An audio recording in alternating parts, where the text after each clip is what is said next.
Entrevista de actualidad, Panamá Hoy.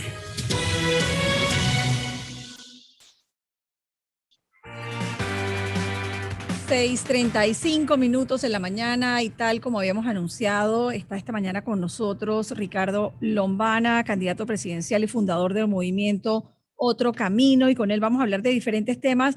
Bienvenido, señor Lombana. Leí ayer su actividad en redes sociales, en Twitter, y me llamó la atención un mensaje que puso que dice: esto es lo que en términos panameños se le llamaría un disque veto, haciendo referencia al veto parcial del presidente a las reformas electorales. ¿Por qué dice el disque veto? ¿A qué se refiere? Buenos días, Alexandra. Buenos días a todos en cabina y también a toda la audiencia de Radio Panamá. Un gusto estar con ustedes. Una forma, creo que ya la ciudadanía me conoce, que a veces en las redes sociales me expreso de esa manera. En esta ocasión, utilizando una frase muy panameña para evidenciar lo que fue una burla o lo que fue un engaño, es decir, todo un anuncio el día anterior de una objeción al proyecto de reformas, creando una expectativa de que existía una posibilidad de que el presidente se colocara del lado de los ciudadanos, del lado de la democracia, y enfrentara de una vez por todas a los diputados de su propio partido. Y al final todo resultó ser una bomba de humo o un distractor con el claro propósito de disipar una iniciativa de protesta. Por eso me expresé de esa manera en redes sociales, porque me tomé luego el trabajo de leer el documento. Ese tweet o ese post que hice, lo hice después de haber leído el documento línea por línea, y después también expresé que me parecía una pérdida de tiempo, de tinta y de papel, porque vetar u objetar un solo artículo como el que se vetó, que es importante, pero tal vez el menos importante de todos dentro del paquete de reformas, y ver cómo se hace toda una redacción y un recorrido de 2, 3 páginas para justificar los cambios que se están impulsando desde la Asamblea, y básicamente darle un espaldarazo a los diputados. No encontré en ese momento otros términos para referirme a lo que había hecho el presidente. Defraudó una vez más, y por eso le llamé disque veto presidencial. Ricardo, ¿cómo está? Le habla Mirna. Yo quisiera preguntarle, ¿a usted realmente le sorprendió este disque veto, o usted realmente lo veía venir de acuerdo a todo lo que ha ocurrido en torno a las reformas electorales en las últimas semanas? No me sorprendió. Por supuesto que no. Yo hace rato, y lo he venido expresando en medios de comunicación y también en las redes sociales, mis expectativas son muy bajas, o no hay expectativas con respecto a una posibilidad de cambio de rumbo en el accionar del presidente Laurentino Cortizo. He dicho en varias entrevistas, y lo reitero en esta, de que es una lástima tener a un presidente de la República, por un lado, arrodillado frente al poder de sus propios diputados, de su propio partido en la Asamblea Nacional, que hacen exactamente lo que les da la gana con el país, y el presidente está arrodillado frente a ellos. Prueba de esto, un veto complaciente o una objeción complaciente.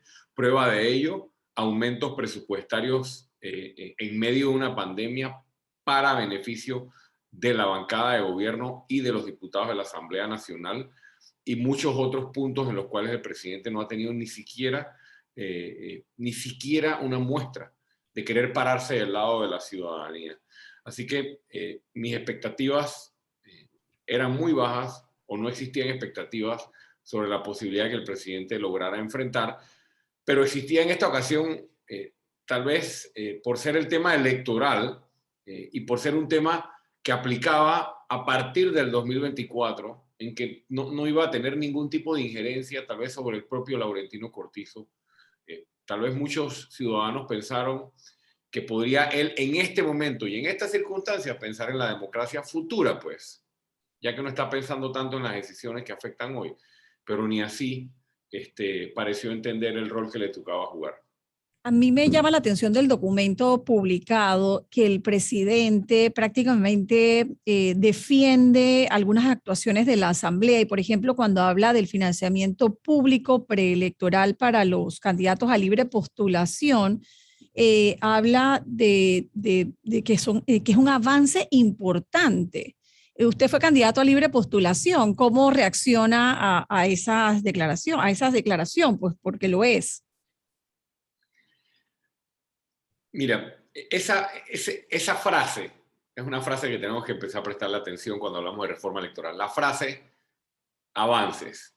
Porque cada vez que se hace un ejercicio, Alexandra y Mirna, cada vez que se hace un ejercicio de reforma, busca las noticias. Vas a ver a muchos diputados y vas a ver incluso a los magistrados del Tribunal Electoral, cada vez que se aprueba la reforma o la Comisión de Reformas Electorales sale con un paquete de reformas diciendo, bueno, se lograron avances. Con ese cuento de los avances, les vienen dando caramelitos a la población, modificando este artículo o este otro artículo del paquete electoral o del Código Electoral, pero nunca en los últimos 30 años, en estos ejercicios que se hacen después de las elecciones para revisar la normativa, se han tocado los temas de fondo, que son los que crean la desigualdad del sistema electoral y la trampa electoral. Uno de esos temas, el financiamiento. Yo fui candidato de libre postulación y por ende puedo ser testigo y fui testigo de la enorme desigualdad en la asignación de recursos. Nosotros, ¿qué propusimos a la Comisión de Reformas Electorales? Que lo archivaron sin leerlo. Que el monto del subsidio que se otorga para la política en general debe ser reducido al menos a la mitad.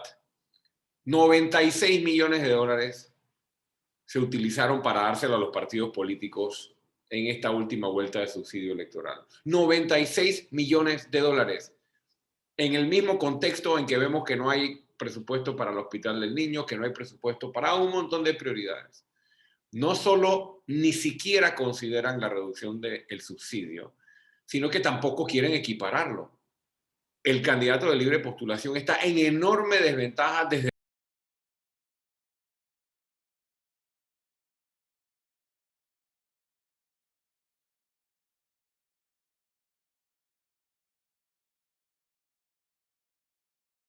candidato, si tú eres candidato por libre postulación o si tú eres candidato por la vía independiente, perdón, por un partido político. Y lo peor aún, y lo peor, ¿sabes qué es? Que a nosotros nos tocó demostrarle al país que no se necesitan esos millones para poder hacer una buena campaña y poder sacar casi 400.000 votos en las elecciones. Van en dirección contraria y los resultados de las reformas van en dirección contraria a lo que el país necesita. Y poner en una carta con la firma del presidente de que eso es un avance simplemente porque se aumentó un par de dólares o un par de puntos, me parece ofensivo.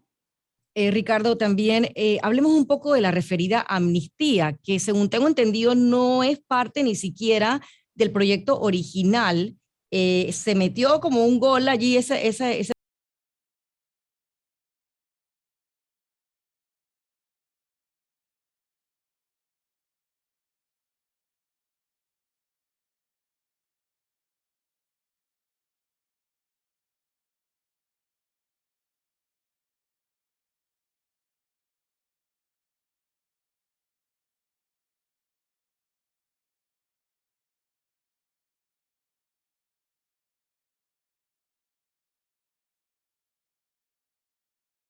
Las multas son altas, $3.000, por ejemplo, y hay candidatos que no tienen $1 de comunidades extremadamente alejadas que ahora tienen a representantes de corregimiento, por ejemplo, en Bocas del Toro, en la comarca, en Chiriquí, en las montañas de Veraguas, por ejemplo, donde hay mucha pobreza, y ahora tienen una multa de $3.000 por haber incumplido la legislación electoral.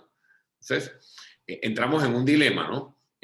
La multa, sí, es una multa muy alta para hacerle frente, sin duda que lo es, pero por otro lado, tienes el incumplimiento de la legislación electoral en un tema enormemente sensitivo. El financiamiento de la política es uno de los temas más sensitivos para la democracia. Cumplir con la justificación de dónde sale cada dólar que tú te gastas es importantísimo para que la ciudadanía comprenda, o por lo menos pueda ver, que no hay dinero sucio, que no hay dinero producto del narcotráfico, que no hay dinero producto de actividades ilícitas o de corrupción, o que no te estás pasando los topes. ¿Cómo vas a poder justificar que estás cumpliendo con todas estas cosas si no presentas tu informe de gastos? Yo creo que simplemente están pasando una amnistía porque hay una cantidad importante de candidatos que hoy están enfrentándose a una multa y no tienen cómo hacerle frente a la multa. Y yo digo, los diputados de partidos políticos, sobre todo el PRD, por ejemplo, que debe tener un montón de candidatos o ex candidatos en esta posición, Mirna. O sea, el PRD recibe casi 30 millones de dólares en subsidio electoral. 30 millones, ¿dónde está esa plata?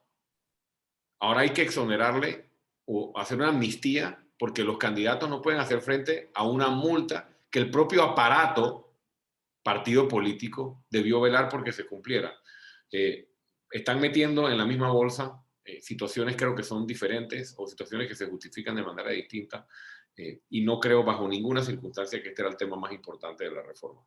Ricardo, ¿cómo queda el Tribunal Electoral a raíz de toda esta discusión y esa posición un poco cambiante de primero voy a demandar, después no me gusta, me tomo la foto, salgo sonreído? Una actuación un poco extraña en estas semanas y ahora todavía no han dicho cómo van a reaccionar luego de conocerse este veto parcial y lo aprobado ayer en la Asamblea. Mi postura es conocida en este tema. El Tribunal Electoral, lastimosamente, en momentos coyunturales como este, ha decidido colocarse del lado de la política tradicional, clientelista y el sistema político que precisamente estamos tratando de cambiar en vez de colocarse del lado de la ciudadanía y de la democracia. ¿Y por qué lo digo?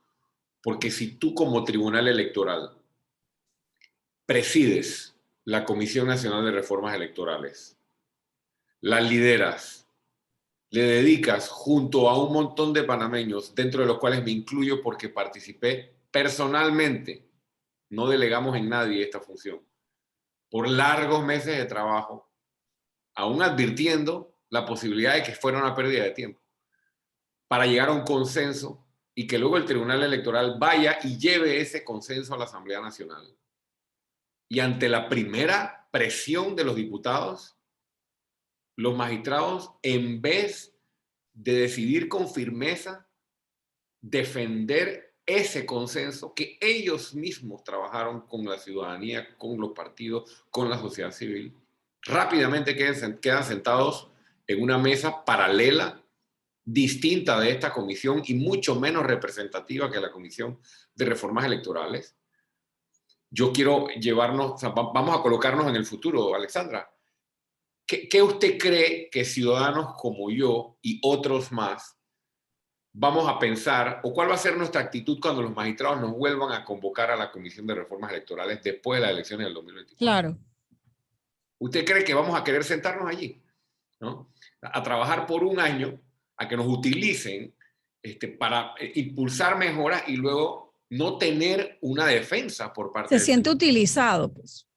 No solo yo, los diputados independientes, ahí estaba Juan Diego también representando a la libre postulación, estaba la sociedad civil, estaban incluso otros partidos que han apoyado posturas como las nuestras. Entonces, en el 2024 vienen con el bonito cuento de vamos a reunirnos todos nuevamente a definir el paquete de reformas.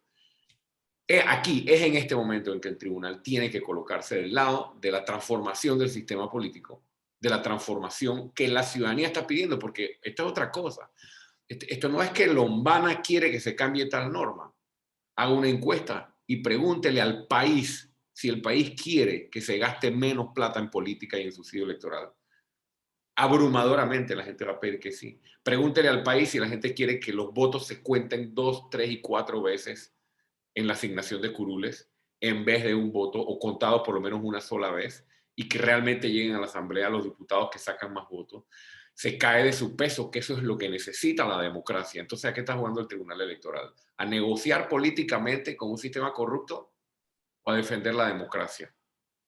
Ricardo, yo quisiera que cambiáramos un poco de tema, no sé, ¿qué va a pasar ahora? ¿Qué cree usted que va a pasar ahora con todo este tema de las reformas electorales? ¿Qué es lo próximo?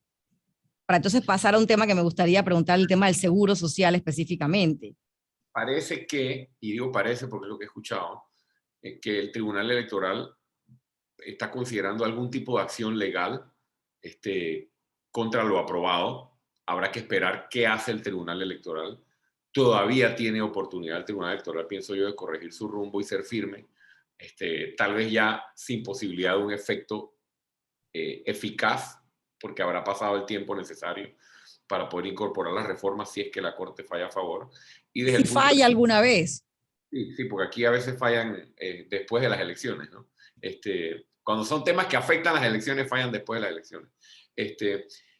El, También nosotros, como Movimiento Otro Camino, yo como ciudadano, e incluso he hablado con otros representantes de distintos sectores, organizaciones, se están considerando acciones legales que se puedan interponer, tanto locales y tal vez luego internacionales. Pero esto es buscando tal vez una reivindicación, buscando tal vez que quede un precedente. Creo que las posibilidades de acciones legales con efectos reales para poder hacer la modificación hacia la elección del 2024, ya las ventanas están casi cerradas para poder lograr ese efecto y nos tocará seguir presión en las calles o la presión que se pueda hacer en las calles para que la Asamblea Nacional recapacite al respecto o para volver a hacer un proceso de iniciativa ciudadana, porque acuérdate que puede haber iniciativas legislativas que se presenten por parte de la ciudadanía o incluso por parte de la bancada independiente. Nos tocará analizar ahora, como sale el paquete de la Asamblea Nacional, cuáles son las opciones legales que nos quedan desde el punto de vista de inconstitucionalidad, por ejemplo, y la presión que se puede hacer ante la opinión pública con la acción de protesta. Señor Lombana, usted ha sido un duro crítico también de la Caja de Seguro Social y veo que tiene hasta un tuit fijado sobre el tema. La Caja de Seguro Social ha sido históricamente una piñata, un botín político en el cual la ineficiencia, corrupción y abultados gastos operativos han agravado aún su más crítica situación. El anuncio que se ha hecho esta semana en el marco de la rendición de cuentas del doctor Enrique Lao Cortés de la Ciudad de la Salud, 1.000 millones para terminarla. ¿Cómo analizamos esto? ¿Qué le parece a usted este anuncio? Fiesta con los dineros de la población. Es lamentable cuando comparas el precio o el valor de la obra originalmente contratada versus cuánto va a terminar costándonos realmente la Ciudad de la Salud. Probablemente más del doble de la cifra originalmente contratada.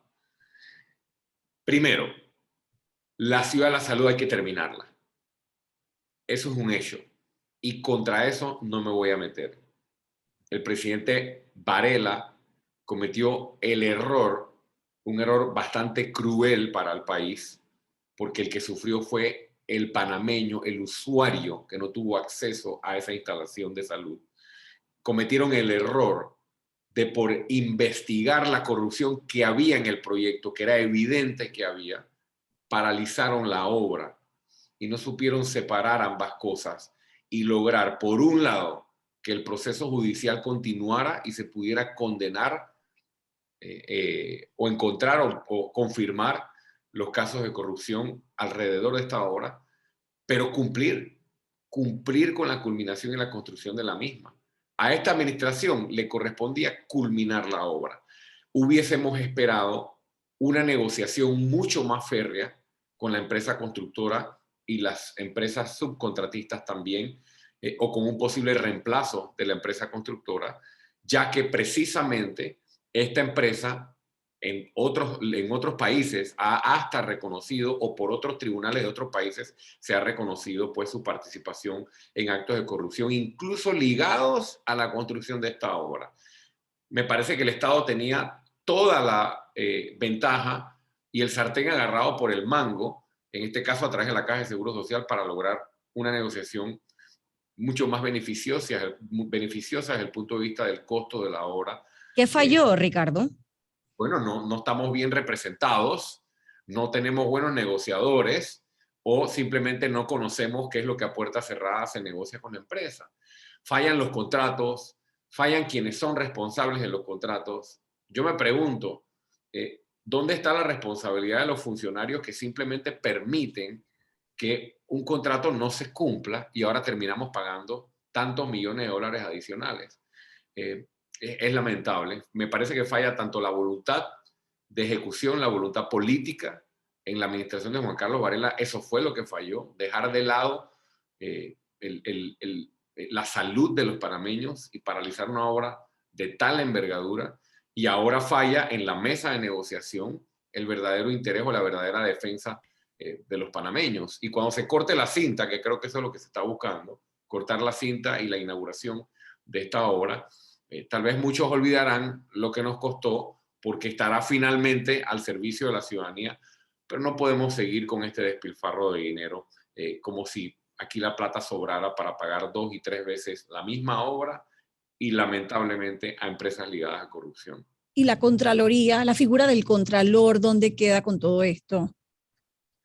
La figura del Contralor ha demostrado que está más para complacer a un gobierno, complacer la actuación o la ejecución en términos políticos del gobierno PRD. Esto es algo que he expresado yo anteriormente. Nos gustaría ver una postura firme de la Contraloría General de la República con respecto a esta renegociación y a estos anuncios, porque cada dólar que sale de los dineros de los panameños, ya sea por nuestros impuestos, ya sea producto de financiamientos, debe estar fiscalizado y justificado. Recuerdo cuando en la administración de Juan Carlos Varela, el entonces director de la Caja de Seguro Social presentó ante el país un informe de todas las deficiencias en la construcción. Recuerda que fue a la televisión con un documento de este porte, en las que hablaba incluso de que las paredes habían sido construidas de un material distinto al contratado. Yo recuerdo todas esas declaraciones y cómo le decían al país, el contratista incumplió, e incumplió gravemente. Y ahí está el contratista, y ahí están los dineros de los panameños siendo sacrificados, en vez de tener realmente una postura como Estado y esquinar nosotros a la empresa de acuerdo a un contrato, hacerlo ejecutar, hacerlo cumplir, y si no, relevarlos, que es lo que la ley panameña y la Constitución panameña permite. Yo quería también terminar la entrevista, Ricardo, porque sé que ustedes han terminado una etapa clave en este camino de su movimiento político. Háblenme un poco de cuál es esa etapa. Ustedes ayer lo divulgaban a través de redes sociales y por qué es importante. Bueno, es importante, para nosotros es importante porque culmina una etapa, culmina la etapa de lograr la cantidad de adherentes que nos pide la ley electoral para constituirnos como partido político. Hemos superado la cifra de 39.000, que es la que te pide la ley. Hemos llegado casi a 47.000 y la ley electoral te obliga a cumplir con un último paso, que es la realización de una convención. Cuando realicemos la convención, entonces ya somos formalmente un nuevo partido político. Pero para realizar la convención, la ley electoral te obliga a cerrar las inscripciones mientras realizas y organizas la convención. Entonces teníamos que cumplir con el paso de cerrar las inscripciones para poder proceder con esta última etapa, que es la organización de la convención. Y es importante para nosotros, ¿por qué? Bueno, porque lo hemos cumplido de la manera en que nos los propusimos, Mirna.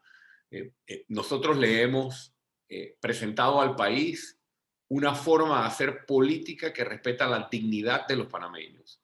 Es decir, que no practican ni una forma de clientelismo a la hora de lograr un adherente, que le presenta al adherente un proyecto de país, un proyecto de comunidad, que le dedica casa por casa y persona por persona el tiempo que sea necesario para poder convencerlo de la necesidad de participar en un proyecto político, en vez de estar recorriendo el país por ahí con una chequera, repartiendo plata, ofreciendo puestos de trabajo a diestra y siniestra si algún día llegamos a gobierno, o aprovechándonos de la necesidad de la población regalando comida, o metiendo a la gente en buses y bajándolos de las montañas y poniéndolos en fila a cambio de algo para que se inscriban en un partido u otro y seguir tratando a la población como si fuera ganado.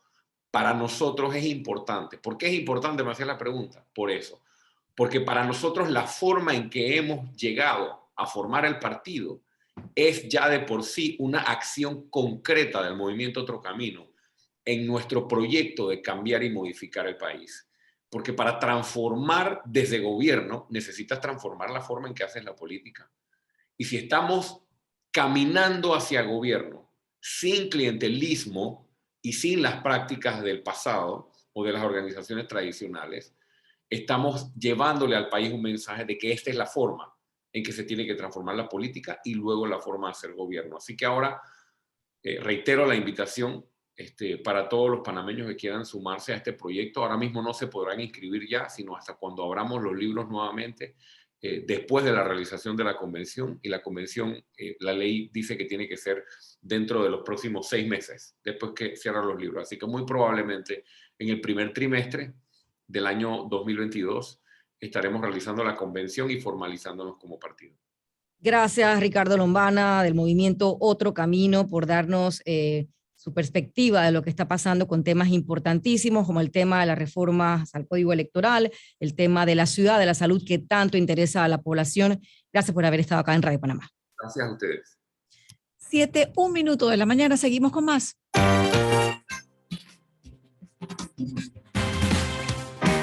Desde este momento